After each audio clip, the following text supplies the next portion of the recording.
მოგესალმებით ეთერშია გადაცემა ღვთისმეტყველების საათი. დღეს ჩვენი სტუდიის სტუმარია თბილისის წმინდა თომა მოციქულის სახელობის ტაძრის წინამძღვარი მღვდელი თეოდორე ფარნაშვილი. მადლობა მამა მობრძანებისათვის. ჩვენი დღევანდელი საუბრის გადაცემის თემა იქნება მიცვალებულთა მოხსენების დღეების შესახებ ვისაუბრებთ. მაგრამ სანამ საუბარს დავიწყებთ, უნდა აღვნიშნოთ ის დიდი მოვლენა, სამწუხარო მოვლენა, რომელიც არა მხოლოდ საქართველოს, არამედ მთელმა მსოფლიომ განიცადა, როგორც თქვენ ბრძანეთ. მამა თეოდორე, ჩვენ საუბრის დაწყებამდე ჩვენ საუბრობდით და აი ეს აღვნიშნეთ, რომ მართლა მთელმა მსოფლიომ განიცადა. ჩვენ შემწრე გავხდით ეპოქალური მოვლენის, ეპოქალური პიროვნების. ესეთი ჩემი შთაბეჭდილება ესეთი არის, რომ დიდი ადამიანები, აი ესეთი ძალიან გამორჩეული, რომელიც რაღაც განსაკუთრებულ ეპოქას ქმნიან, საუკუნეში ერთხელ იბადებიან, მე ესე ვიტყოდი, მაგრამ ხშირად ამ ხელ ეპოქას მაინც ვერ ქმნიან. და აი მისი ღვაწლის გვირგვინი, ასე ვთქვათ, დამადასტურებელი მისი ღვაწლის, რაც ჩვენ პირველივე დღეებში დავინახეთ, იყო ის, რომ მთელი ერი, მთელი საქართველო ნაკლებად მორწმუნე იქნებოდა ეკლესიური თუ არა ეკლესიური, ყველა გაერთიანდა, თან გაერთიანება მრავალგვარი არსებობს, ხო შეიძლება რაღაცა მის იდეის ქვეშ გაერთიანდა და სხვადასხვა, მაგრამ გაერთიანდა უპირველეს ყოვლისა სიყვარულით, ერთმანეთის მიმართ პატივისცემით და უწმინდესის პატივისცემით და უსამძიმრებ მთელ საქართველოს და ასევე მთელ საქრისტიანოს, რადგან მართლა მთელმა მსოფლიომ განიცადა ეს მოვლენა. ნამდვილად, მამა გიორგი, ყველაფერი ის, რაც ჩვენ ვიხილეთ ამ დაკრძალვის პერიოდში და იმ სამძიმრის პერიოდში, როდესაც მთელი ერი მოდიოდა, ამან ნათლად დაგვანახა, რომ სინამდვილეში, როდესაც ჩვენი უწმინდესი იყო ცოცხალი, ჩვენ მაშინ სათანადოდ ვერ ვაფასებდით კიდევ თუ ვინ იყო სინამდვილეში ის და საბოლოო ჯამში მე გამოაჩინა ყველაფერი აი იმ მოვლენამ, რაც მოხდა. ჩემთვის ეს შოკი იყო ჯერ პირველი კადრები, რაც ვნახე ტელევიზორში, რომ დრონის გადაღებული რამდენი ხალხი მოდიოდა, მე ცალკეული ექსპერტები ითვლიან თურმე ამას სავარაუდოდ რამდენი ადამიანი შეიძლება მოსულიყო და მიახლოებით 1.5 მილიონამდე ადამიანი, ფაქტიურად მთელი საქართველო იყო ჩამოსული და მთელი საქართველო იყო. ანუ როგორ ყვარებია მთელ ერს, ჩვენ ხო ხშირად გვინახავს, რომ ეკლესიას როგორ უტევენ, პატრიარქსაც როგორ უტევენ და მავანი ხშირად ცდილობდნენ, რომ უარყოფით კონტექსტში გამოეჩინათ ხან უწმინდესი, ხან ეკლესია, ხან ცალკეული სასულიერო პირები. და აი ამ მოვლენებმა ყველაფერმა დაგვანახა, რომ ეს ყველაფერი თურმე ტყუილი ყოფილა. აი ის შემოტევები, ის ბრძოლები, რომელსაც დღენია და გუცხადებდნენ მტრები, თურმე ეს ყველაფერი ტყუილი ყოფილა და სინამდვილეში რამხელა სიყვარული ქონდა ამ კაცს დათესილი ყოველი ჩვენგანის გულში, რომ ვერ დაიტია და აი ხანდისხან იყო ხოლმე ისეთ მომენტებში, რადგან იმ პროცესებში ვიყავით ჩვენ სასულიერო პირები უშუალოდ ჩართული, ხანდისხან ისეთ მომენტს შევესწრებოდით, რომ ცრემლს ვერ ვიკავებდით, აი კაცები ვართ და კაცებისთვის ცოტა უჩვეულოა ცრემლი, მაგრამ არ ჩერდებოდა ხოლმე თვალზე ცრემლი, განსაკუთრებით, როდესაც პროცესია მოდიოდა სამების ტაძრიდან სიონისაკენ, გზაში ხალხი როგორ ხვდებოდა, როგორ გამოხატავდნენ, ნათლულები როგორ შეძახილებს იძახდნენ, გვიყვარხარ პატრიარქო და აი მე პირადად ჩემს ემოციებს ვერ ფარავდი და ცოტა მერიდებოდა კიდეც ხალხის წინაშე რომ ეს ემოციები ჩემი მხრიდან არ იფარებოდა. წარმოიდგინეთ 40,000-ზე მეტი, თითქმის 50,000 ნათლული, რომელთაც ემახსოვრებათ, რომ მათი ნათლია ვინ არის, ხო, პატრიარქი, უწმინდესი. ესენი ხო ცოტა ეს მთელი ცხოვრება შეაკავეს მათ, ანუ შეაკავშირებს ეკლესიასთან, სამშობლოსთან და წარმოიდგინე 40,000 ადამიანი რამხელა ძალაა ქვეყნისთვის. ანუ ძალიან დიდ ადამიანებს ახასიათებთ ხოლმე დროს უსწრებენ. ეს არის ჩემი პირადი შეფასება, მოგძალებული. დროს უსწრებენ რაღაცას აკეთებენ ისიც, რაც უკვე მასაში, ესე ვთქვათ, გამოჩნდება, რომ ეს თურმე რა დიდი საქმე ყოფილა 10, 15, 20 წლის მერე. ანუ ამის შეფასება შეიძლება წლები რო გავიდეს, რომ შეაფასო რატო გააკეთა ეს. ესეთი ბევრი რამე აქვს გაკეთებული და ამიტომ არის რომ დიდი ადამიანები რომ რადგან დროს უსწრებენ და რაღაცა ისეთ საქმეებს აკეთებენ, რომელიც იმ დროში ბრძოლას ეხება, ბრძოლასთან არის კავშირში, წარმოჩინდება ხოლმე წლები რო გადის, მე ამოტივდება ეს რომ თურმე რაები ქონია გაკეთებული. ეს ერთი ნათლობის, მაგრამ სხვა ავტოკეფალია და სხვადასხვა კიდევ ბევრი დეტალი, უბრალოდ ჩვენ საგანგებოდ არ გავამახვილებთ ყურადღებას. ჩვენგან უხერხულიც არის ჩემი აზრით ესე დეტალებზე ჩაღრმავება უფრო მეტად სასურველია მათი საუბრო ვისაც უწმინდესთან ძალიან ახლო კავშირი ქონა წლების განმავლობაში და ესეთი მრავალი სასულიერო პირი არის ჩვენ შევეხებით და დაუბრუნდეთ ჩვენ დღევანდელი გადაცემის თემას რომელიც რაღაც თემატურად კავშირშიც არის რადგან მიცვალებულთა მოხსენებას ეხება და მიცვალებულს ეხება ზოგადად აი ჩვენ წინა შეხვედრაზე, წინა გადაცემაში როცა ერთად გქონდა საუბარი ვისაუბრეთ ზოგადად გარდაცვალების შესახებ თქვენ ძალიან ბევრი ციტატა მოიყვანეთ ბიბლიიდან. ეკლესიური ხედვა გარდაცვალებისა რა არის გარდაცვალება, საიდან მოდის ეს, რატო გახდა ადამიანის ბუნება მოკვდავი, დავიწყეთ შესაქმის წიგნიდან ასე ვთქვათ. და დღეს უფრო მეტად ყურადღება გავამახვილოთ აი გარდაცვალების შემდეგ რა ხდება. მიცვალებულისა ეს რა თქმა უნდა ყველა ადამიანის ინტერესის სფეროს წარმოადგენს და ერთ ერთი ადამიანი ყველა ადამიანი მოკვდავია და ბუნებრივია ამაზე ადამიანი ყოველთვის ფიქრობს, მაგრამ განსაკუთრებით რაც უფრო სულიერია, მით უფრო ფიქრობს და ერთ-ერთი სათნოებაც კი არის სიკვდილზე ფიქრი, რადგან ეს გვაახლოებს ჩვენ ღმერთთან, გვაფიქრებს ჩვენ სულიერ ცხოვრებაზე და ასე შემდეგ. ამიტომ ბუნებრივია რომ ამის შესახებ არაერთი რამე თქმულა და არსებობს ეკლესიური ტრადიციები, რომელსაც თავის სიმბოლური მნიშვნელობები აქვს და არა მარტო თქმულა, არამედ დაწერილა კიდევაც. მოგახსენებათ მამა რომ მე მცირე შესავალს გავაკეთებ. ეკლესიის ისტორიაში, ანუ პატროლოგიურ, პატრისტიკის ისტორიაში, როცა ჩვენ ვკითხულობთ საეკლესიო ლიტერატურის ისტორიას, ყოველთვის რაღაცა საკითხზე თუ ყურადღებაა გამოხვილებული, აუცილებლობიდან გამომდინარე იწერება ხოლმე. აი მაგალითად, მიცვალებულთა მოხსენების დღეები საგანგებოდ პირველად აი ყველაზე ესე ვთქვათ ფუნდამენტური შრომა, რომელიც საგანგებოდ ამას ეხება, დაიწერა მე-6 საუკუნეში, ანუ მანამდე დაწერილი არ არის.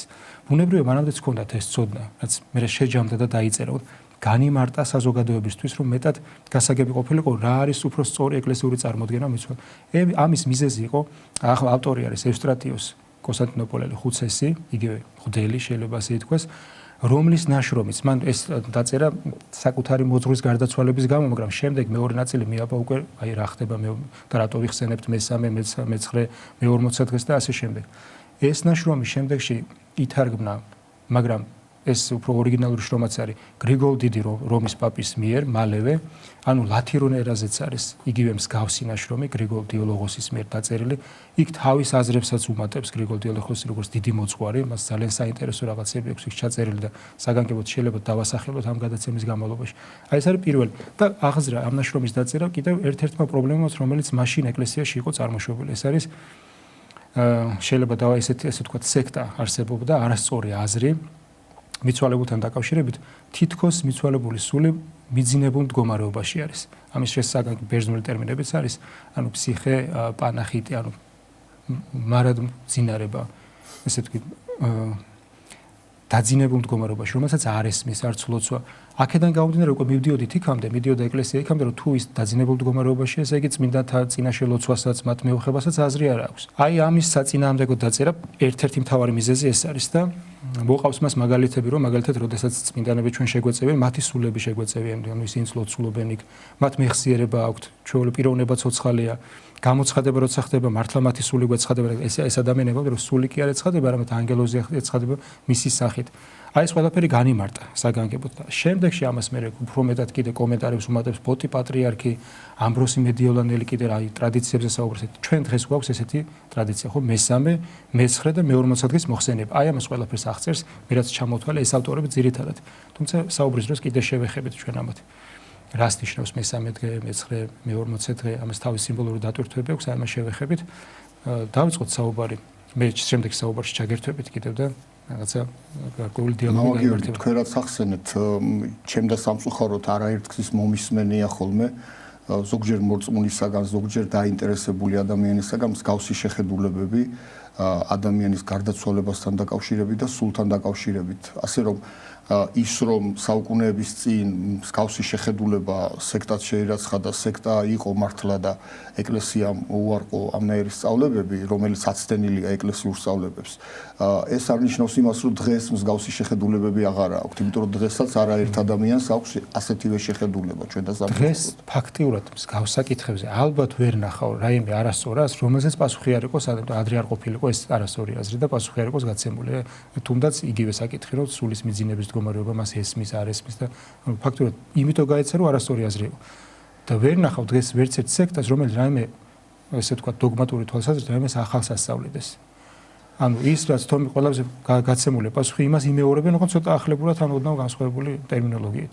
ფაქტობრივად იგივე მაშინ ესე რადგან ჩვენი დღევანდელი საუბარი ერთგვარი გაგრძელებაა ჩვენი წინა შეხვედრისა, დასაწყისში სწორედ ეს მოახსენოთ ჩვენს მაყურებლებს, ის ტრადიციები, აი ხშირად კითხულობენ მე-40 დღის შესახებ, მე-9 დღის, მე-7 დღის შესახებ, ჩვენ უნდა გამოვტყდეთ მაყურებლების წინაშე, რომ ჩვენ გადაცემამდე გქონდა საუბარი და მე ვფიქრობ, რომ თქვენ გაცილებით უფრო ლამაზად აყალიბებთ ამას და თუ სურვილი გაქვთ მამაო რომ ჩამოაყალიბოთ ეს აი მე-40 დღე მეც რა თქმა უნდა ერთგვარად შემიძლია გავშალო თუ რა არის მიზეზი იმისა რომ მე-40 დღეს აღნიშნავთ ან კიდევ სხვა დღეებს მაგრამ თქვენ კონკრეტული ციტატებით და კონკრეტული ავტორებით მე ძალიან მოკლედ ვიტყვი მამაო ამას და მე თუ საჭირო იქნება საუბარში უფრო გამოცდილებ ერთი არის რომ ეს სამი ტრადიცია იყო ძირითადად ეკლესიაში ეს იყო ალექსანდრიული, კონსტანტინოპოლური, პალესტინური საქართველოში გავრცელებული იყო სავარაუდოდ ვიდრე მე-11, ანუ ვიდრე ათონელ მამებამდე, იმიტომ რომ ათონელი მამების შემდეგ ქართული ეკლესია გადადის უფრო კონსტანტინოპოლურ, ესე ვთქვათ, ტიპიკონზე, ლიტურგიკულ ტრადიციაზე. მანამდე ბუნებრივია, იყო პალესტინურზე, ანუ იერუსალიმზე. აი მაგალითად გრიგოლ ხანძთელის ცხოვრებაში ჩანს ეს, რომ პალესტინური განგებაი ითარგმნა და მონასტრებში იყო პალესტინური, ანუ იერუსალიმური ტიპიკონები. და პალესტინაში გავრცელებული იყო მესამე, მე-7 დღის მოხსენიება. მესამე და მე-7 დღის მოხსენიება. ჩვენ დღეს გვაქვს მე-9 დღის მოხსენიება. ამის სიმბოლური განმარტება იყო ის, თავად ავტორები წერენ მაშინდელი ტექსტების, ის გახდათ, რომ მე-7 დღე არის მაცხოვრის საფლავად დადების დღე. ანუ შაბათია მე-7 დღე ძველი აღთქმის მიხედვით. ძველ ქართულში ერთ შაბათი იყო კვირა, მოგეხსენებათ მაყურებელს. კვირიდან იწყებოდა ათვლა და შესაბამისად მე-7 დღე იყო შაბათი. ეს იყო ის დღე, როდესაც ღმერთმა ქმნადობისაგან, შექმნისაგან განისვენა, ხო? დაისვენა, როცა შექმნა სამყარო მე-7 დღეს და ასევე მე-7 დღე, ანუ შაბათია, როცა სრული 24 საათი მაცხოვარი იმყოფება ხორცით საფლავში. წინარე პარასკევს საღამოს მე-9 ჟამზე ხდება მისი გარდაცვალება, ხო? ანუ რამდენიმე საათი, სრული 24 საათი არის მე-7 დღე, როცა საფლავში არის განისვენებს მაცხოვარი, ანუ ეს მე-7 დღეს, იმიტომ ხდება ესე ვთქვათ, იმიტომ ეწოდება განსვენების დღე, არა მხოლოდ შესაქმის და ასევე კვირას უკვე ვიდრე ცისკრამდე, ვიდრე რეჟირაჟი იყო, მანამდე აღდგება რამდენიმე საათი კვირის. ანუ სრული არის შაბათი, როცა იგი ხორცით განისვენებს საფლავში. აი ეს მაგალითი მოყავს ამბროს მედიოლანელს და თეოდოსე იმპერატორის გარდაცვალებასთან დაკავშირებით წერს ამ ნაშრომს, რომ ჩვენ ესე ვიგლოვეთ, როგორც ძველ აღთქმაში იაკობი დაიტირეს და როგორც ძველ აღთქმაში იოსებმა და მოსე ასე ვიგლოვეთ ჩვენ იგი და ისევე თეოდოსე ეს ამბროს მედიოლანი ამბობს რომ 40 დღე დავიტირეთ და არსებობს 30 დღის დატირებაც აი როგორცო დაიტირესო მოსეო. ანუ ეს ორი ტრადიცია კონსტანტინოპოლში მაშინაც არსებობდა 30 დღის ეს ძველი აღთქმიდან გადმოსული იყო. და შემდეგში ამას სიმბოლური განმარტება დაურთო. 40 დღე, იმიტომ რომ მე-40 დღეს ეჩვენა მაცხოვარი უკვლავ მოციქულებს, ვიდრე ამაღლდებოდა და ამას უკავშირებენ სულის სამკვიდრებო ამაღლებას ან სასუფეველში, ან სამკვიდრებო. ასევე მესამე დღე აღდგომის არის და აი ამასთან დაკავშირებით ძალიან მნიშვნელოვანი არის, რომ გრიგოლ დიოლოგოს რომის პაპი წერს, რომ მესამე დღეს ეკლესიაში მოხსენებას ძალიან დიდი მნიშვნელობა აქვსო და ესეც სიტყვებს ამბობს. უფრო დიდი მნიშვნელობა აქვს, ვიდრე წმინდანი რო შეეწიოს, მას მეოხება გაუწიოს სასუფეველში და რატომ? იმიტომ რომ ეს მის საქმეთაც ითვლებაო. ესე იგი, თუ კი მისთვის ადამიანები აღიძვრებიან, რომ მისთვის ილოცონ, ეს ნიშნავს, რომ ისის თანამოღვაწეებს, ანუ მან რაღაცა დატოვა ისეთი ღვაწლი, დატოვა ისეთი ხსოვნა ადამიანებში, რომ ადამიანებს მოუნდათ, რომ მისთვის ლოცვად დააყენონ, ან ილოცოთ, პანაშვიდი გადაიხადონ, წირვა დააყენონ და ასე შემდეგ. ანუ და ისიც გამოდის თანამოღვაწე. ესეთი თანამოღვაწეობითი მაგალითები არის სხვადასხვა ცალკეულ ტექსტებშიც. აი მაგალითად ერთ-ერთი ტექსტი არის ძველი, რომელიც ძირითადად აი რაღაც კრებულებში ახლა მოხსენება აპოკრიფივით არის, ესე ვთქვათ, ამბავია მამათა მონასტრული ამბავია, სადაც ერთ-ერთი წინამძღვარი, ესე მე-6 საუკუნეა დაახლოებით, მე-5-6 საუკუნე. წინამძღვარი მამებს, ანუ მის სულიერ შვილებს ეუბნება, რომ ვინ ეს არის სულიერი გამოცდა, ანუ მაგალითი, სასწავლებლად ეუბნება. ვინ შევა, ესე ამზადებენ სასახლეს, ვინ შევა სიკვდილში, რომ 40 დღე დავიტიროთ. ეხლა ზოგიერთი განმარტებელი მიუთითებს, რომ იქ მართლა გარდაცვალება არ მოხდა, მაგრამ ზოგიერთი ტექსტში პირდაპირ წერია, რომ გარდაიცვალა. მისი მოღვაწე, მისი მოწაფე ბასილი. და მამები ლოცულებენ 40 დღის განმავლობაში. აი ეს 40 დღე იქაც ცალკეულ ტექსტებში ვიდრე ამბროს მედიოლანი დაწერდა და სხვა და სხვა, მანამდეც არის მოხსენა 40 დღე იტიროდნენ, ესე იგი დაიტირებდნენ მიცვალებულს და მისთვის ლოცვას აღავლენდნენ. და მე-40 დღეს სრულდებოდა საგანგებო ლოცვა და მე-40 დღეს სრულდებოდა მისთვის საგანგებო ლოცვები და შემდეგ მის ხსენების დღეს და ასე შემდეგ. და იქ მოხსენებულობა ეს ბასილი, ვინც დაწვა იქ და თითქოს სიკვდილი ალბათ მართლა განიცადა იმ პერიოდში. ლოცვების დროს მესამე, მეცხრე და მე-40 დღეს მამები, ბერები ხედავდნენ მის სულს ხილული სახით, რომლებიც მათ გვერდით იდგაო ტექსტში ესე მოხსენებული კედელთან და მართან ერთად ლოცულობდა. აი ესეთი ცალკეული ფრაგმენტები, ცალკეული მოსაზრებები ძალიან ბევრი არის. ქართულ მაგალ გრიგოლ ხასტელის ცხოვრებაშიც და სხვადასხვა ჩვენ თავშივე ვახსენეთ მამა რომ ყოველთვის 40 დღე სწავლება რომ მესამე დღეს ესე იქნება, ყოველთვის ესე არ არის. აი მაგალითად დიდი წმინდანების შემთხვევაში, როცა ამ ქვეყანაში იმდენად განწმენდილია, ის არანაირი გამოცდას აღარ გადის სულიერ განსჯას.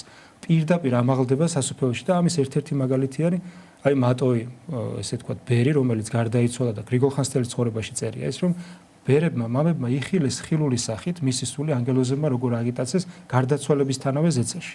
ანუ მას არანაირი ის აღარ განულიაში მესამე დღე, მეცხრე დღე ჯოჯოხეთის და პირდაპირ ავიდა ზეცაში. ამის შესახებ ბევრი შეიძლება ვისაუბროთ, მეორე ტრადიცია პალესტინური ვახსენეთ და არის ალექსანდრიული, რომელიც მაკარი დიდის სწავლებას უკავშირდება, რომელიც ძირითადად გავრცელებულია დღეს. ეს გადავიდა კონსტანტინოპოლში და მე-11 საუკუნიდან საქართველოშიც სავარაუდოდ ეს ტრადიცია არის გავრცელებული. მესამე, მეცხრე და მე-20. ამის სიმბოლურ იმებს კიდე გადაცემის დროს კიდე ჩაუღრმავდეთ და განმარტოთ. და ჩვენს ქართულ რეალობაში კიდევ ალბათ ყველაზე ხშირად სვამენ ხოლმე კითხვას, აი ქელეხი კეცდება. ეს არის წმინდად ქართული ტრადიცია, არის ქვეყნების, სადაც საერთოდ არ კეცდება ქელეხი, სუფრა არ კეცდება, მაგრამ ამასაც რა თქმა უნდა თავისი დატვირთვა აქვს სულიერი, ეს არ არის მხოლოდ საჭმელი და მხოლოდ გამოყვება ადამიანებისა და რაღაც ზოგიერთებს გონიათ რომ ეს ღრეობა, არა, ეს არის მოწყალება მიცვალებულის სახელზე გაკეთებული, იმიტომ რომ ეს ქელეხი სუფრა კეცდება მიცვალებულის სახელზე. უნდა აღვნიშნოთ რომ ღრეობაში არ უნდა გადაიზარდოს. კი, რა თქმა უნდა, არ უნდა გადაიზარდოს და ეს სუფრა, როდესაც კეცდება, სუფრა კეცდება იმისთვის, რომ მიცვალებული მართალია უკვე ფიზიკურად აღარ არის ჩვენთან, მისი სხეული დატოვა სულმა, მაგრამ მისი სახელით კეცდება ეს მოწყალება და ეს მიეთვლება მიცვალებულს, როგორც მის მიერვე გაკეთებული სიკეთე. ასევე არის აი ჩვენ რო ხშირად ვურჩევთ ხოლმე ჭირის უფალთა, როდესაც მივდივართ, ვურჩევთ რომ მიცვალებულის სახელზე გააკეთონ მოწყალება. ეს არ ნიშნავს იმას, რომ აი ზუსტად ეს ქელეხის სუფრაც იგივე მოწყალება, ზუსტად იგივე მოწყალება, რაც მიცვალებულის სახელზე გაკეთებული ნებისმიერი სხვა მოწყალება. მისი ნივთები, რომელიც უკვე აღარ გამოადგება ოჯახს, ბუნებრივია მიცვალებულს რაც ნივთები ქონდა, ეს ყველაფერი უნდა მოწყალებაში გაიცეს და ეს ითვლება ღვთის წინაშე, რომ თვითონ ამ კაცმა გააკეთა ეს სიკეთე. ასე რომ ეს ძალიან მნიშვნელოვანია, აი მოწყალების საქმეები მიცვალებულისთვის გაკეთებული ძალიან მნიშვნელოვანია და ძალიან ეხმარება, ისევე როგორც ეხმარება ლოცვაც ხო ერთგვარი მოწყალების სახე არის და ლოცვითი თანადგომა, ასევე ფიზიკურად ჩვენი საქმიანობა საერთოდ გრიგოლ დიდი რო ახსენეთ, ზეგან მაგასაც წერს მოწყალებას, ან ყველა საქმეებს ისიც, იმიტომ რომ შენ თუ იმან აღძრა მიცვალებული სულმა იმ ადამიანმა, ისეთი ადამიანი გარდაიცვალა, ესე იგი რომ შენ კიდევ მისთვის რაღაც სიკეთე აკეთო, ესე იგი ეს მისი ღვაწლიც არის, იმიტომ რომ ის ისეთი ადამიანი იყო, რომ შენ ეს მოგანდომა. ამიტომ არის ის მისი ღვაწლი, იმიტომ მეთვლება. ეს გრიგოლ სიყვარულს ხო სხვანაირად არ შეუძლია, იმიტომ რომ ეს ყველაფერი სიყვარულიდან ნაკარნახებია და როდესაც გიყვარს ადამიანი.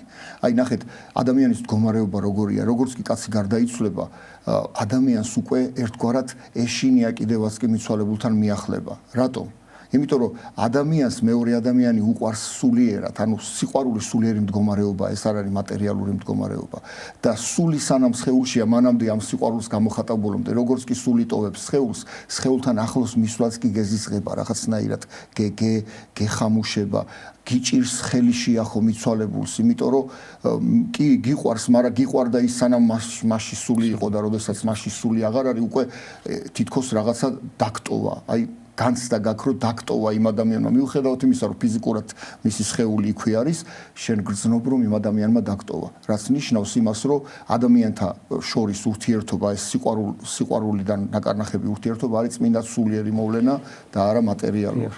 მე მინდა კიდე ყურადღება გავამახვილოთ, აი თუ გადაცემის შემდეგ ნაწილში ერთ რამეზე, აი მაგალითად თქვენ სხეული ახსენეთ და მიცვალებულის და მე პირადად ხშირად მქონია ესეთი შემთხვევა, რომ ადამიანს ანუ შეხება ერიდება კი არა პირიქით უნდა რომ აი ეხლა როგორ მდგომარეობაშიც არის არ გაიხსნას მისი სხეული რომ სულ უყურო ესეთი განცდებით იბადება ეს არის ადამიანური განცდები ბუნებრივი მე ვფიქრობ რომ ესეთი განცდები ადამიანში იბადება იქიდან გამომდინარე რომ ბუნებრივად ადამიანის სხეულითაც არ უნდა კვდებოდეს ხო ღმერთმა უკვდავი შექმნა ადამიანი და ჩვენ ქრისტიანებს გვწამს ამის როგორც პავლე მოციქული წერს რომ არც ერთ სხვა რელიგიას არ აქვს ესეთი სასუება ხო როგორც ჩვენ კი სხვა რელიგიებშიც არის მონოთეისტური რელიგიებში აქედან გადატანილი მაგრამ აღდგომას გულ თუ კი ჩვენ გვწამს ქრისტეს აღდგომის ყველა ადამიანი აღდგება ქრისტე ხო ამიტომ განკაცდა რომ ადამიანის ბუნება აღედგინა. ესე იგი ეს ადამიანის ბუნებაში თავისთავად დევს, ეს რაღაც ალბათ პასიურ მეხსიერებაში შეიძლება თავისთავად დევს, რომ ის სხეული უკვდავი უნდა იყოს. თუ გვიჭირს მასთან სხეულილებრივათაც განშორება. კი, წამშო სული სოცხალია, სხეულის განშორებაც არ გვინდა. და აი ეს დიდი იმედი, რომელიც ქრისტიანობაში არის, მხოლოდ რომ სხეული და სული კვლავ შეერთდება მეორედ მოსვლის ჟამს, ეს არის პავლე მოციქული წერს, ესეთი სასუება არავის არ აქვს წარმართებს. რომ ეს სხეული კი მოკვდა დროებით, მაგრამ ღმერთი კვლავ აღადგენს მას.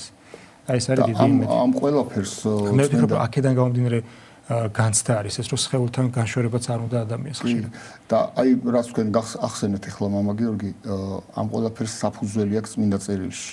რომ როდესაც საყოველთაო აღდგომა იქნება, აღდგება არა მხოლოდ სული, ანუ მხოლოდ სული კი არა დაბრუნდება, არამედ სხეულიც აღდგება. ოღონდ სხეული განახლებული, სხეული განწმენდილი და ამაზე ჩვენ თუ კი დღეს დროში ჩავეტიეთ, რა თქმა უნდა, შევეხებით მაქსიმასაც, მაგრამ იმისათვის რომ უფრო აი შევიდეთ ამ თემაში, უფრო საფუძვლიანად საუბარში, ჩვენ უნდა რამდენიმე პარაგრაფი გავიაროთ სახარებიდან, მე მიყვარს სახარების ციტატები კი, რა თქმა უნდა, წმინდა მამები ძალიან ბევრს საუბრობენ ამა თუ იმ თემაზე, მაგრამ ყველაზე უფრო პირველი წყარო, ყველაზე უფრო საფუძვლიანი მტკიცებულება ჩვენთვის წმინდა წერილია და ალბათ აი წმინდა წერილს როდესაც წავიკითხავთ და იქიდან გავიაზრებ ფრაზეა საუბარი, უფრო ძვირფასია ჩვენთვის. და მოლოდინი გვაქვს იმისა, რომ იქნება მეორედ მოსვლა, იქნება საყოველთაო აღდგომა, რადგან გარდაცვლილებზე ჩვენ წინა გადაცემაში უკვე ვისაუბრეთ და რანაირად როგორ მოხდება და წმინდა წერილში აი მათეს სახარებაში ჩვენ ვკითხულობთ. და მაშინ გამოჩნდეს სასწაული ძისაკაცისა, ანუ როგორ მოხდება უფლის მოსვლა. სასწაული ძისაკაცისა ცათაშინა და მაშინ იწებდნენ ყოვენი ტომნი ქვეყანისანი და იხილონ ზეკაცისა იმ მომავალი ღრუბლითა, ზეცათა, ცისათა, ძალითა და დიდებითა მრავლითა. ანუ ის თავის ანგელო უფალი, იესო ქრისტე თავის ანგელოსებთან ერთად დიდებითა და ძალით მოვა და მრავალნი იწებდნენ ადამიანები, ცოდვილი ადამიანებისთვის ეს იქნება ერთგვარი გლოვაც კი. რა თქმა უნდა, მორწმუნე ადამიანებისთვის იქნება დიდი სიხარული. აი, მე ყოველთვის მიკვირდა, რატომ წერია ხოლმე წმინდა წერილში ხშირად, აი, საშინელი სამსჯავრო, უფლის საშინელი მოსვლა, მეორედ მოსვლა და სიტყვა საშინელი რატოა გამოყენებული, სუამისი განცდა მაქვს ხოლმე დღემდის არ მცილდება ეს, რომ რატომ უნდა იყოს საშინელი. ჰე, მოხვიდოდე უფალო, თუ მიყვარს უფალი, რატომ უნდა იყოს საშინელი. აღმოჩნდა, რომ კაცობრიობა იმდენად ცოდვაში იქნება ჩაფლული უკანასკნელ პერიოდში და დღესაც უკვე ფაქტიურად ამ ფაზაშია შესული კაცობრიობა, რომ საშინელი იქნება მართლაც უმრავლესობისთვის. მხოლოდ ერთეულები, ანუ რჩეულნი იქნებიან, რომლებიც შეინარჩუნებენ უფლის ერთგულებას და შეინარჩუნებენ უფლის სადმი მსახურებას. და ამიტომაც იქნება საშინელი მეორედ მოსვლა იმ ადამიანების გამო არის ეს ნათქვამი და არა იმიტომ რომ მართალი ადამიანისთვის სიხარულია ქრისტეს მოსვლა პირიქით. და აი აქ ამ პარაგრაფში სწორედ მაგაზია საუბარი და ჩვენ უნდა აქცენტი გავაკეთოთ იმაზე, რომ წმინდა წერილი მათეს სახარებაში კიდე გვეუბნება, რომ სასწაულებსაც რო ახდენდეს ადამიანი, სასწაულებსაც რო ახდენდეს და ერთ ადგილზე წერია, რომ ჩვენო შენი სახელით ვახდენდით სასწაულებსო და უფალი საოცარ რამეს ეუბნება. ნახეთ, მრავალთა მქვიანმე მას დღესაშინა, უკანასკნელ პერიოდზეა საუბარი, საყოველთაო აღდგომის დროს. ბევრმა მითხრანო, უფალო, არა სახელითა შენითა ვიწინასწარმეტყველებდით და სახელითა შენითა ეშმაკთა განვასხვიდი და სახელითა შენითა ძალნი მრავალნი ვქმენით. ანუ ყველაფერსო შენი სახელით ვაკეთებდითო უფალს ეტყვიან მრავალნი. თვითონ თა ეს პირველ პირში საუბრობს, ქრისტე ამბობს, მრავალი მეტყვიან ამასო და ნახეთ პასუხი რა იქნება უფლისა. მას ჟამსა ვქვამათ, ვითარმეთ, არა გიცით თქვენ, განმეშორნით ჩემგან ყოველნი მოქმედნი უშუალოებისამი. ანუ ადამიანისთვის ცხონების წინაპირობა ის კი არ არის, რომ სასწაულებს ახდენს, ის კი არ არის, რომ რაღაცა ქრისტეს სახელით, იმიტომ რომ ქრისტეს სახელით შეიძლება ბევრი საუბრობდეს რაღაცა მომენტში, მაგრამ ქრისტე მტყუარი იყოს ამ დროს. ასეთები უამრავი მწვალებლობა დაითესა საუკუნეების დასაწყისიდან, ანუ ჩვენი ერის დასაწყისიდან და სამყაროს აღსასრულამდე უამრავი იქნება, რომ ქრისტეს სახელით დაიწყებენ ადამიანები ლაპარაკს, მაგრამ ჭეშმარიტი ქვაკუთხედი ქრისტესი, რომელსაც ქვია ნამდვილი ეკლესია ქრისტესი, მხოლოდ ერთი იქნება, სადაც შეიძლება გადარჩენა და ყველა დანარჩენებს ეტყვის, რომ განვედით ჩემგან, არ გიცნობთ თქვენ ვინ ხართო. როგორი საშინელია, როდესაც ქრისტე ეტყვის ვიღაცას მე შენ არ გიცნობ. ის ადამიანი პირობითად ქრისტეს სახელით თითქოს სასწაულებს ახდენდა, მაგრამ ქრისტე ეტყვის რომ მე შენ არ გიცნობ. იმიტომ რომ არასწორად ადიდებდა, არასწორად სწავლობდა, არასწორად იცოდა ღმერთის შესახებ და აი ეს ყველაფერი, რა თქმა უნდა, წინ დახვდება ყოველ მათგანს. ამავდროულად უნდა გავამახვილოთ ყურადღება, რომ საყოველთაო განკითხვა იქნება უშუალოდ ქრისტეს მიერ. ქრისტე განიკითხავს ყოველ ადამიანს. რა თქმა უნდა, წმინდანთა დასთან ერთად, მოციქულთან ერთად, მაგრამ ქრისტეს მიერ იქნება განკითხვა და საქმე წმინდანთა მოციქულთაში ვკითხულობთ ამის შესახებ. ვითარცა იგი დაამტკიცა დღე, რომელსაშინა ეგულების განკითხვა ის სოფლისა სიმართლით. ანუ უფალმა დაამტკიცა დღე, როდესაც მან უნდა სოფელი განიკითხოს თავისი სიმართლით და საღვთო სიმართლე, ანუ ქრისტეს სიმართლე არის საღვთო სიმართლე, რომელიც არ განიხილება. ეს სიმართლე არის აბსოლუტური სიმართლე და აქედან გამომდინარე უფლის სიმართლით იქნება განკითხული. კაცითა მით, რომელი განაჩინა სარწმუნოებაი მოსცა ყოველთა, რამე თუ აღადგინა იგი მკვდრეთით. ან ქრისტესია საუბარი, რომ ქრისტეთი განიკითხავს სამყაროს მამა. ქრისტეს მიერ, რადგან ქრისტე იყო ადამიანი, ანუ ქრისტე იყო ღმერთი, რომელიც მოვიდა ადამიანის სხეული შეიმოსა, ადამიანის სხეულში გაიარა ყოველივე და მან ყველაზე კარგად იცის ადამიანის სატკივარი, მან ყველაზე კარგად იცის ადამიანის სისუსტეები, მან ყველაზე კარგად იცის ადამიანი ზოგადად, რადგან თვითონ იყო ადამიანი. და აქედან გამომდინარე, მას ექნება სამსჯავრო და ის განიკითხავს ყოველ ადამიანს.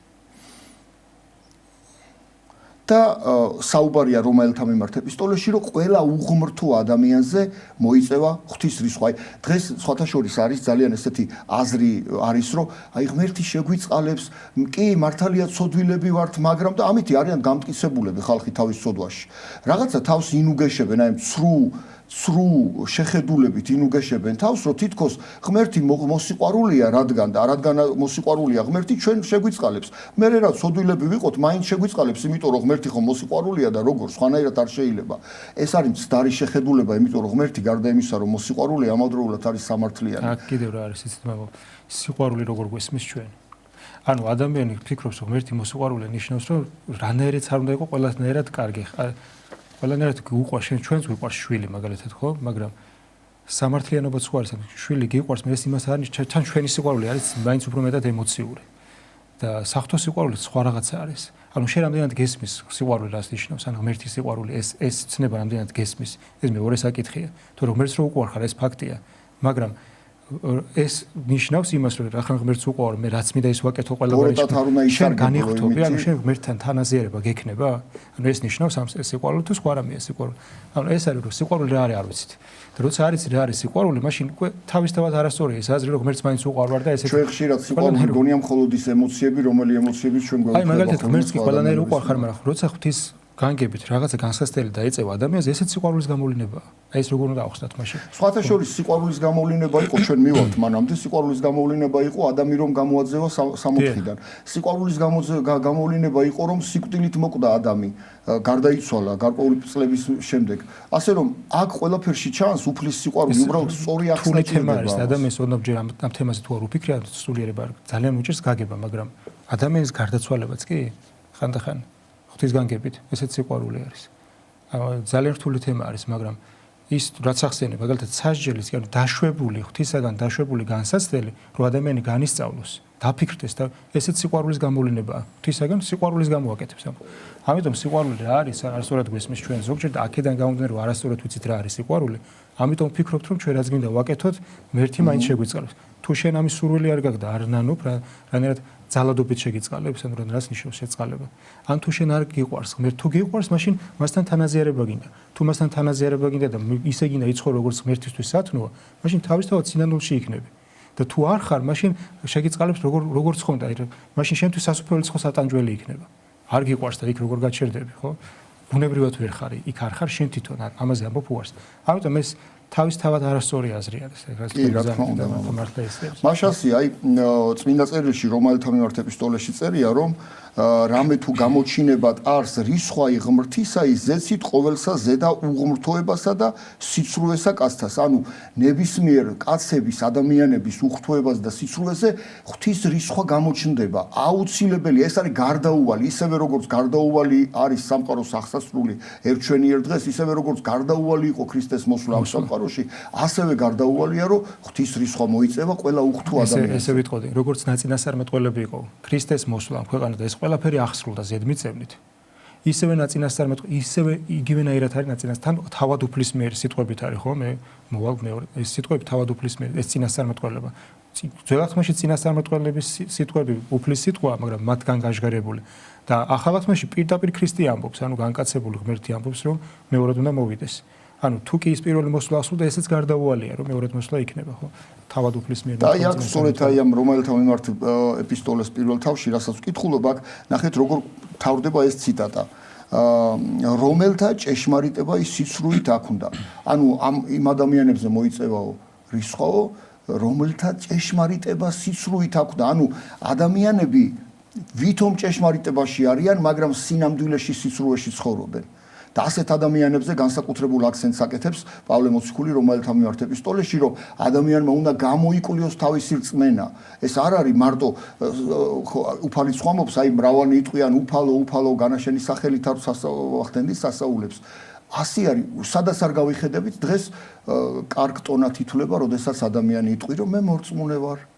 მე ქრისტიანი ვარ, მაგრამ სინამდვილეში ცხოვრობ კი ისე, როგორც უფალმა გვიბრძანა, სინამდვილეში შენი ცხოვრების წესი, შენი დინამიკა ისეთია, როგორიც მოეწონებოდა უფალს და აღმოჩნდება, რომ ყოველთვის ასე არ არის. და ამიტომ აი აქ რომელთა მიმართ ეპისტოლეში აქცენტს აკეთებს პავლე მოციქული, რომ ვისაც ჭეშმარიტება სიცრუით აქვსო, ამ ადამიანებზე განსაკუთრებული რისხვა მოიწევა ღვთისაგანო. ეხლა უნდა გავაკეთოთ აქცენტი იმაზე, რომ საქმეები ძალიან მნიშვნელოვანია ადამიანებისთვის. ჩვენ ამ გარკვეული პერიოდის წინ რაღაცა დავა იყო სოციალურ ქსელში, საქმეები უნდა კონდეს, არ უნდა კონდეს, ერთ სიტყვით სერიოზული დავა გაიმართა.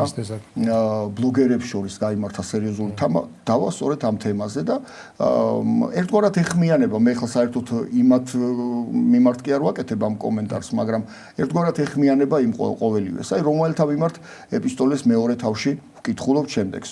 რომელნი გამოაჩინებენ საქმესა სჯულისასა, ანუ რომლებიც საქმეებში გამოჩნდებიან. დაწერილსა გულთა შინა მათთა.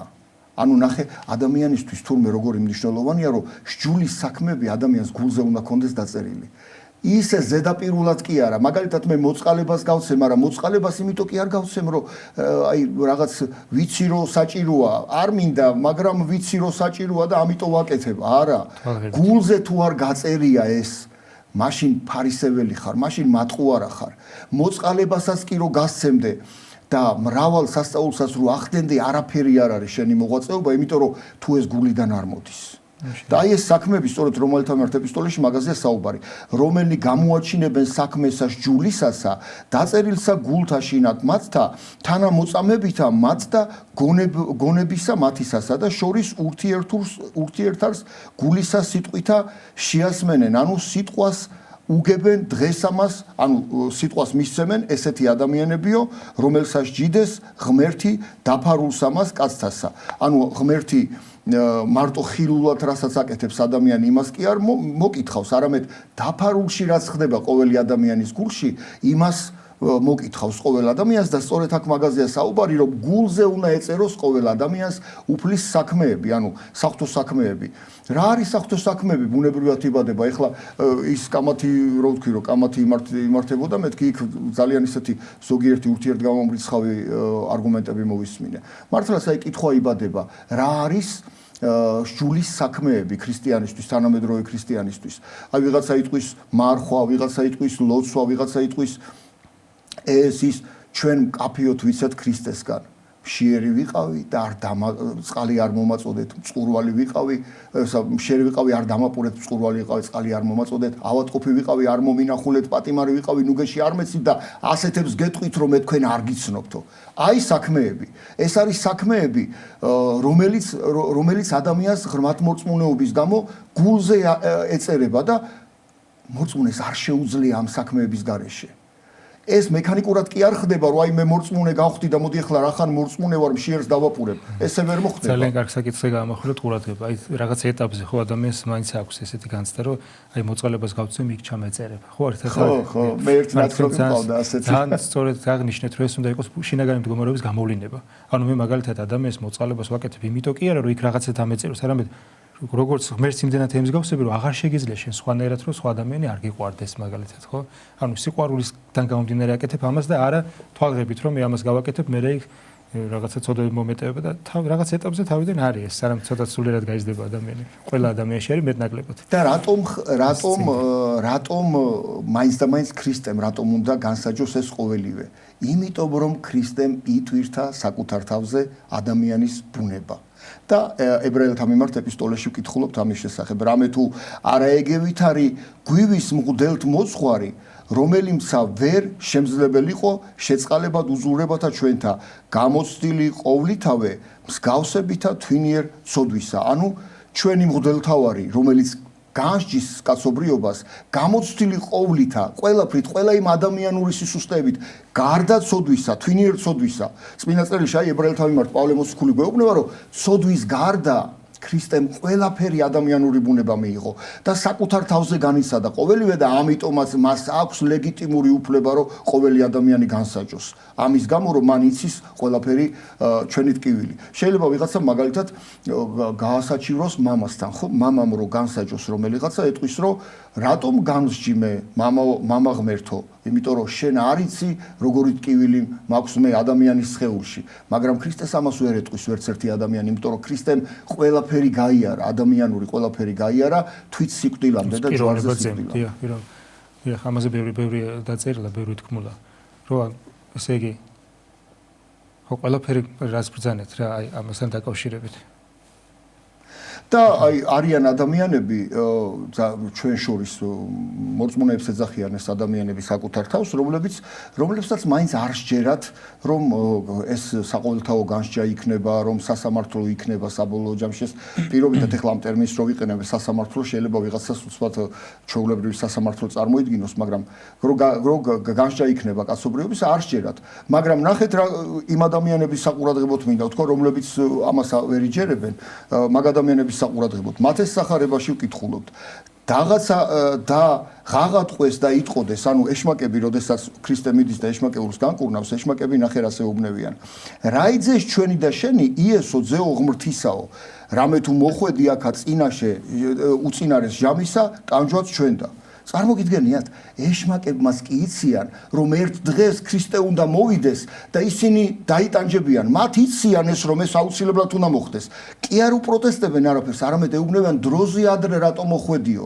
ანუ რა გამოვიდა, რომ ეშმაკებსაც კი სჯერათ, რომ ქრისტე მოვა და განსჯის კაცობრიობას და ზოგიერთ ბედოულად ადამიანს მოქალაქეს, თუნდაც ქრისტიანს, შეიძლება ეს არ სჯეროდეს.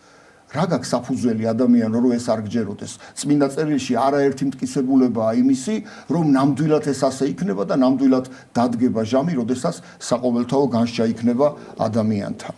ასე რომ აი ძალიან მნიშვნელოვანი არის, რომ დეტალებს, აი წმინდა წერილს როდესაც ვკითხულობთ, ხშირად რაღაცა დეტალებს არ ვაკვირდებით და ეს დეტალები ძალიან მნიშვნელოვანი არის ჩვენთვის.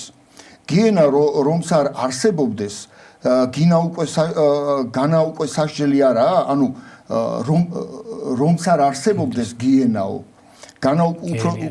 განა უკვე სასჯელი არაა, თუ გეტყვის უფალი წადი ჩემგან, არა გიცნობ. წმინდა წერილში ხო წეგან ამოვიკითხეთ, რომ ასეთებს უეტყვიო, რომ მე თქვენ არ გიცნობთო.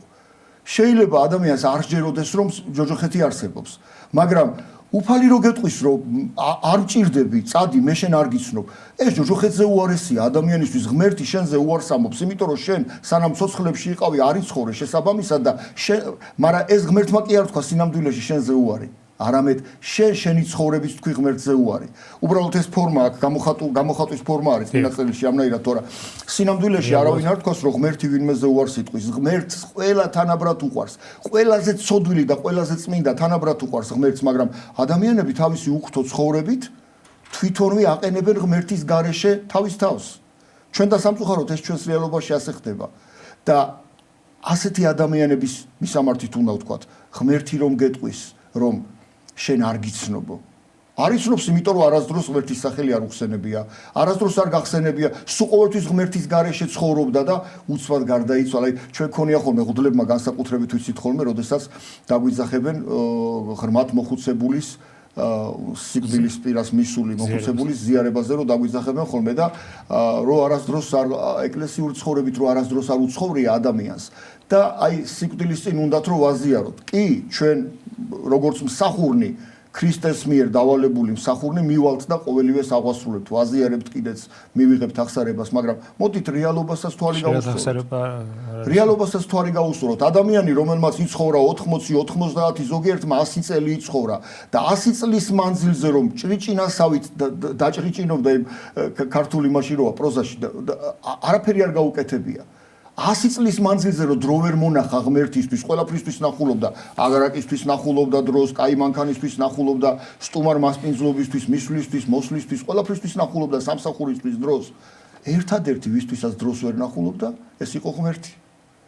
და რა გასაკვირია რომ ღმერთმა უთხრა ასეთ ადამიანს რომ მე შენ არ გიცნობ. განამართალი არ იქნება ღმერთი ამ შემთხვევაში რომ ვერ იცნოს ღმერთმა ის ადამიანი, იმიტომ რომ 90 და 100 წელი რო იცხოვრა ადამიანმა და მან ამ 100 წლის მანძილზე ვერც ერთხელ ვერ იცნო ღმერთი, როგორ შეიძლება ღმერთმა მერე ის იცნოს?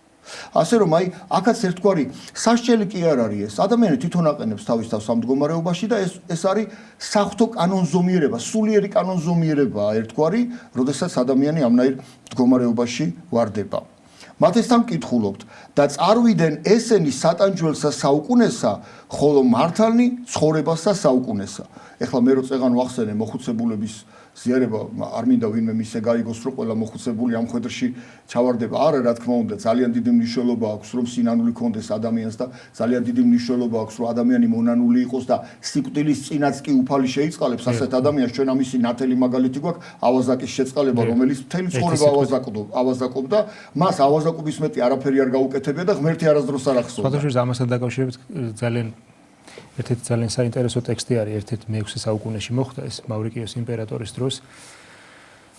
ქართულ ხელნაწერებში თარგმნილია ქართულად ეს ტექსტი. როგორ მოხდა ერთ-ერთი ავაზაკ მთავრის შეწყალება.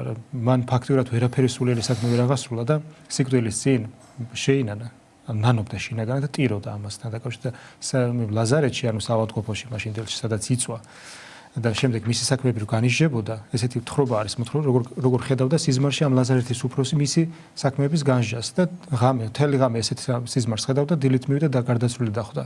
და ღამე რას ხედავს, რომ მოდიან ორი ჰინდორი, ანუ შავი ანგელოზი, რომელიც ამ საქმეს, ამის ცოდვებს ჩამოთვლიანო და სასწორზე დებენო, ესე სიმბოლურია, ესე სასწორზე დებენ და მოდიან კეთილი ანგელოზები, რომლებიცაც არაფერი არ აქვთ, კეთილი საქმე არ გაუკეთებიათ ცხოვრებაშიო. სიკეთე არ ქონდა გაკეთებული ცხოვრებაში. და ვერაფერი ვერ მოიტანეს საფეწონით. და მოიტანეს თავსახვეველი, რომელიც ლაზარეში ბოლო რამდენიმე დღის განმავლობაში თავზე ქონდა გაკეთებული და ცრემლით სავსე იყო სველი და დადეს მეორე მხარეზე და ცრემლმა გადაწონა ის ანუ რამხელა მნიშვნელობა სინანულს. ხო და აი ნახეთ სინანულის ერთი ცრემლი მრავალ ცოდვას ჩამობას. ანუ ეს არის საბანელი ადამიანისა, ადამიანი განიბანება საკუთარ ცრემლებში. ხო, რა თქმა უნდა, ამის გამგონი ადამიანმა არ უნდა გადადოს სინანული, რომ აი მე რა თქმა უნდა სინანული ხა მაინც და მაინც 80 წელს არ უნდა დაველოდოთ, იმიტომ რომ ეს არის უბრალოდ იმედის მომცემი მაგალითი. ჩვენ ვნახულობთ, რომ ზოგიერთი ადამიანი ახალგაზრდა ასაკში გადის სამწუთი სოფლიდან, ზოგი ღრმად მოხუცებული. სხვადასხვა ახან იმედზე ვისაუბროთ, აი იმედის მომცემი მაგალითია, ბარემ დავასახელებ, მომწევან თავში რომ ვახსენეთ ის მესამე დღე, რომ ის პასუხგაუცემელი არ დაგვრჩეს. ძირითადად საზოგადოებამ იცის მაკარიდიდის გამოცხადები და რომ მესამე დღეს მაკარიდიც ორი ანგელოზი გამოეცხადა და ასწავლიან. ხო და ეს ალექსანდრიული ტრადიცია და ეს არის საქართველოში დღესაც და მსოფლიოში გავრცელებული, რომ მესამე დღეს უფლის წინაშე წარდგინება ხდება, მესამედან მე-9 დღემდე სამოთხის ნახვა და მე-9-დან მე-40-მდე ჯოჯოხეთის, მერე კვლავ სამსჯავრო, ამიტომ ამ დღეებში განსაკუთრებული შეწირნა ჭირდება სულს, გარდაცვალებულ სულს. ეს არის მაკარიდიდის გამოცხადება და ამ გამოცხადებაში ჩაწერილია და ეს გვაქვს ჩვენ ცოდნით. მაგრამ მანამდეც არსებობს ესეთი წყაროები მესამე დღე მოხსენებული მაგარი დიდამდეც, აი მაგალითად მოციქულთაგან წესებაში, მე მოციქულთაგან წესებას დღეს არ ვიყენებთ, იმიტომ რომ შეერკვნილია იქ ჩამატება, გამოკლებებია ბევრი და ეს წიგნი უკვე აღარ არის იმ სახის, რაც ავთენტური იყო პირველ თავიდან მანამდე. ამიტომ დღეს აღარ ვიყენებთ, მაგრამ როგორც წყარო ვიყენებთ ხოლმე, ასე თქვა, დამხმარე წყარო.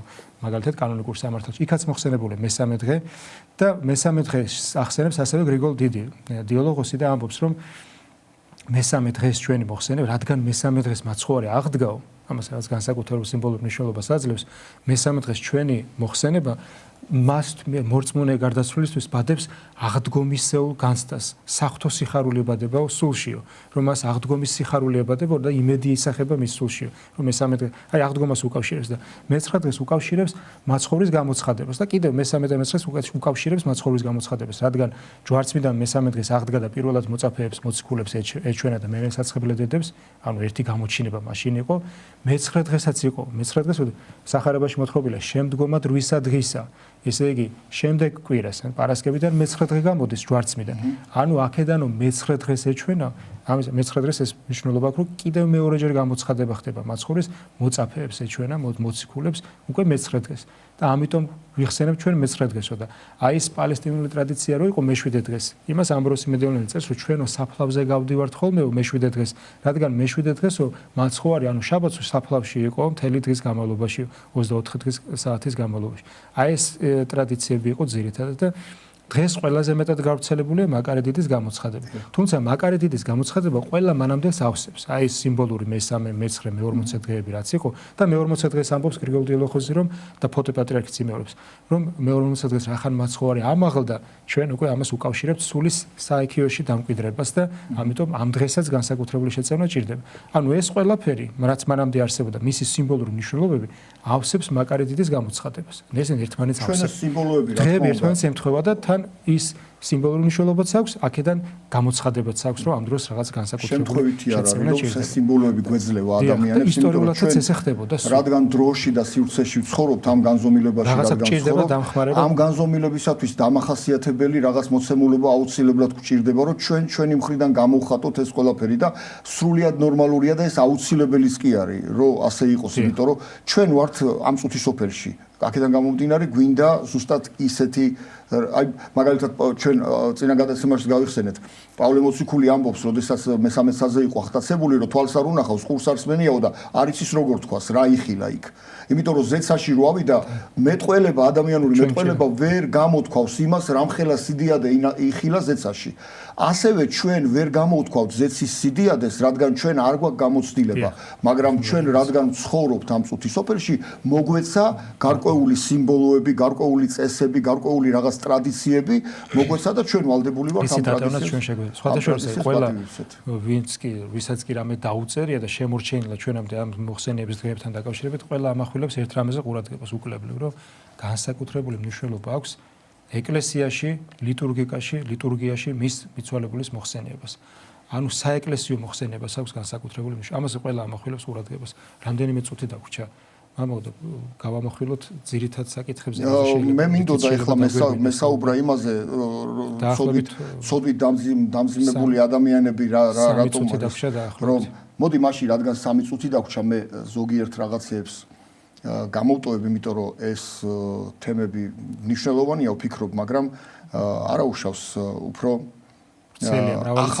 ახალცას და ახალ ქვეყანას რომ შექმნის სამყარო ღმერთი ამაზე უნდა ვისაუბროთ ორიოდე სიტყვით, აი 3 წუთში ჩავეტიო მინდა, რადგან ჩვენ წმინდა მამების მიერ გვაქვს ეს ცოდნა, რომ ღმერთი საბოლოო ჯამში, როდესაც ეს სამყარო აღსრულდება, აი ყველა განსაკუთრებით იმ ადამიანებს, ვისაც ახლობელი გარდაეცვალა, განსაკუთრებით ამ ადამიანებს ნუგეშად მინდა უთხრა, რომ ღმერთი როდესაც ეს სამყარო ამოწურავს თავის თავს და ეს სამყარო დიდი ალბათობით მალე ამოწურავს თავის თავს, რადგან სამყარო დასრულდება მაშინ, როდესაც ადამიანებს შორის აღარ იქნება სიყვარული და ჩვენ ამისი გემოსხილვა უკვე გვაქვს, რომ ადამიანებს შორის ნელ-ნელა უფრო და უფრო იშრიტება და ქრება სიყვარული და ადამიანების ურთიერთობა არის მომხმარებლური. დღეს ადამიანი ადამიანისთვის არის შემოსავლის წყარო.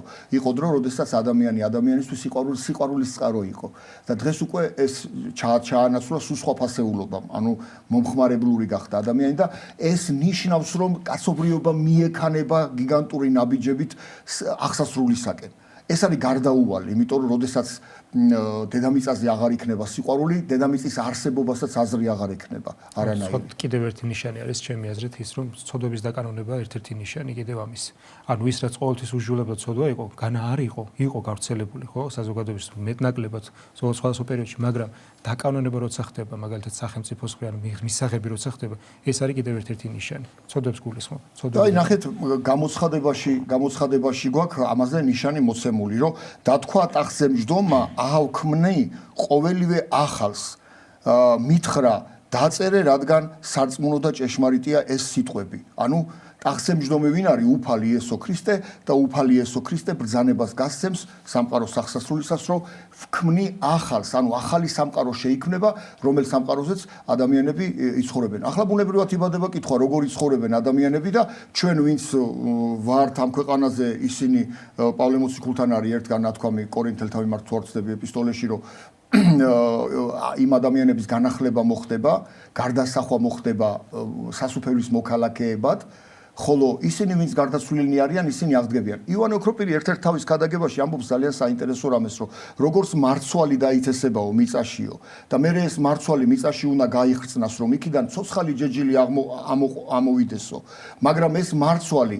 ძველი იყო მაგრამ აქ ამოვა ახალი და ქორფა და წმინდაო აი ზუსტად ასევე მოხდება ადამიანის განახლება ადამიანი ცოდვიანი ადამიანი ცოდვილი ადამიანი დაითესება მიწაში ჩვენ ამას დაკრძალვას ვეძახით და მეორედ მოსვლის ჟამს აღმოცენდება ცოცხალი ახალი ცოდვებისაგან გათავისუფლებული აბსოლუტურად წმინდა ადამიანი დაუბრუნდება მას სხეული, ოღონდ ეს სხეული პირდაპირ გაგებით ასეთი არ იქნება, არამედ სხეული, რა თქმა უნდა, ჩვეულებრივ დაგვიბრუნდება ყოველ ადამიანს სხეული, ვინც ცოცხლები შეხვდებიან ამ მოვლენას, მათი გარდასახვა ერთგვარი მოხდება, მაგრამ ეს იქნება წმინდა სხეული, ცოდვების გარეშე, განწმენდილი. უფლის მიზანი სწორედ ეს არის, რომ ადამიანი გაწმიდოს ცოდვებისაგან და ჩვენ ნათლად ვხედავთ, აი მინდოდა გამემახვილებინა ყურადღება იმაზე, რომ სასჯელი, რომელიც მიიღო ადამიანმა ღმერთისაგან, პირობითად თქვა ღმერთისაგან, არა ღმერთისაგან, არამედ ცოდვის გამო, სინამდვილეში. ეს სასჯელი არის ერთგვარი წყალობა ღვთისა. ადამიანები ვერ იგებენ, აი მორწმუნე ადამიანსაც კი რო უთხრა, რომ როგორ კაცო რანაირად გეტყვის, როგორ შეიძლება სასჯელი იყოს წყალობა, სასჯელი იყოს საჩუქარი ღმერთისაგან. მაგრამ იბადება ბუნებრივად, იბადება შემდეგი კითხვა. წარმოვიდგინოთ ასეთი რამ, რომ 64-დან ადამი არ გაეძევებინა ღმერთს და დარჩენილიყო ის 64-ში იმავე მდგომარეობით, ანუ ცოდვილი მდგომარეობით დარჩენილიყო 64-ში და ეცხოვრა 64-ში. და წმინდა წერილი ჩვენ გვეუბნება, რომ თუ კი ადამი დარჩებოდა 64-ში ცოდვილ მდგომარეობაში, ის აუცილებლად იხმევდა იმ ხის ნაყოფისაგან, რომელიც კიდევ ცნობადის, კეთილისა და ბოროტის ცნობადის გარდა სიცოცხლის ხეც იყო 64-ში. შეიძლება ბევრი არ ამახვილებდა ამაზე ყურადღება, ხე სიცოცხლისა იყო და სიცოცხლის ხის ნაყოფს თუ შეჭამდა, ადამი ხდებოდა უკვდავი. მაგრამ ნახეთ რა საინტერესოა, რომ უკვდავი ადამი გახდებოდა უკვე ცოდვით შემღალულ მდგომარეობაში. ანუ ცოდვილი ადამი გახდებოდა უკვდავი და ეს იქნებოდა შეუქცევადი პროცესი. ამიტომ 64-დან გამოძევება ადამისა სასჯელი კი არ იყო. ღმერთის წყალობა იყო. ეს იყო საჩუქარი, იმიტომ რომ ღმერთმა არიდა ადამიანი ადამის სახით მარადიულ ცოდვაში ცხოვრებას აარიდა. ანუ თუ არ გამოაძევებდა ღმერთი ადამიანს 64-დან, ადამიანი შეიძლება მარადიულ ცოდვაში აღმოჩენილიყო. ამიტომ ეს არის ერთგვარი საჩუქარი ღმერთისაგან, როდესაც ის გამოაძევა და გამოიყვანა და თან ნახეთ, საინტერესო წერია წმინდა წერილში, შესაქმეში წერია საინტერესოდ, რომ 64-დან გამოაძევაო და დააბრუნა იქო, რომლისაგანაც თვითონ არის შექმნილი. ანუ იმ თიხისაგან, რომელიც თიხისაგანაც ადამი შეთხზა ღმერთმა, ანუ ღმერთმა ხო ადამი თიხისაგან მოზილა, აქედან გამომდინარე უკან დააბრუნა თავისივე მიწაში. ესეც სიმბოლური იყო, როდესაც 64-დან გამოაძევა და თიხის, ანუ მიწის დასამუშავებლად გამოიყვანა. და მიწით ცხოვრობს ადამიანი დღემდე. და დღემდის მიწით ცხოვრობს ადამიანი, კი. სხვათა შორის ჩვენ დროა მოიწურა სამწუხაროდ ბევრი რამ დაგვრჩა სათქმელი, იმიტომ რომ ძალიან ბევრი თემაზე შეიძლება ყურადღების გამახვილებ, თუმცა მე ვფიქრობ, რომ აი ხშირად ხდება თქვენს მოძღვარი ბრძანდებით ვამბობ და მრავალწლიანი გამოცდილება გაქვთ, რომ გარდაცვალების შემთხვევაში ეს ახლობლებისგან ისეთი კითხვები ჩდება ხოლმე, ან იმდენად ხშირად ისეთი გაუგებრობებია, რომ გარკვეულ საკითხებზე შეიძლება პასუხი გაეცა და ვიღაცისთვის შეიძლება დამხმარე იყოს გარკვეული წრისთვის საზოგადოების პასუხი და ასე ვთქვათ გარდაცვალების შესახებ და შემდეგ რა ხდება ასე ამის შესახებ მეტნაკლებად შევეხეთ გარკვეულ საკითხებს. მადლობას მოგახსენებ მობრძანების სხვათა შორის ეგარ ვახსენე სიცოცხლის ხე, როგორც სიმბოლო მარადიული სიცოცხლისა, რომელიც იყო 64-ში მეორე ხე, ასე ვთქვათ. ერთ-ერთი თუ სწორად მახსოვს ირინეოს ლიონელი ახსენებს, რომ ეს სიცოცხლის ხეს უკავშირებს ძე პიროვნებას ქრისტეს. მართლა ქრისტესგან ძისგან შემოვიდა, მერე ამის დაბრუნება მარადიული ცხოვრების ხო ჯვარცმის შედეგად და აღდგომის შედეგად და უკავშირე რომ ის ძე არის სიცოცხლის ღვთის მადლით ჩვენ მარადულობას მოვიპოვებდით ძალიან საინტერესო კავშირი არის ამასთან დაკავშირებით. მადლობას მოგახსენებთ. ძალიან სწრაფად გამოიწურა ჩვენი დრო. მე ვფიქრობ, ბევრი დაგვშესათქმელი. თუ მოგვეცემას ეს თემა კიდე შეიძლება მომავალში გაგრძელდეს. შევხედოთ როგორც დრო გვიჩვენებს. მე თქვა ყველას მშვიდობა მისცეს და დიდხანს სიცოცხლე და ჯანმრთელობა მიანიჭოს ყველას და შეგახსენებთ, რომ ჩვენი სტუმარი ბრძანდებოდა მღვდელი თეოდორე ფარნაშვილი. ამით დროებით გემშვიდობებით მომავალ შეხვედრამდე.